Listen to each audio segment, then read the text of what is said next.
નમસ્કાર દર્શક મિત્રો, હું છું ઈશિકા. આપ જોઈ રહ્યા છો નોબલ ઇન્ડિયા ન્યૂઝ. આજના મુખ્ય સમાચાર. છોટાઉદેપુર જિલ્લાના નસવાડી તાલુકામાં વહેલી સવારથી ધોધમાર વરસાદ વરસતા નદી નાળા છલકાયા અને રસ્તા પર પાણી ફરી વળ્યા. નસવાડી તાલુકામાં વહેલી સવારથી જ વરસાદ ચાલુ થઈ ગયેલ.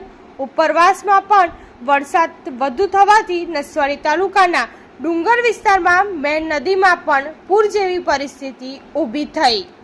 તણકલાથી ડુંગર વિસ્તારમાં જવાના રસ્તામાં જસકી ગામના નાળા ઉપરથી પાણી જતા વાહન વ્યવહાર ખોરવાતા વાહન ચાલકો અને મુસાફરો અટવાયા.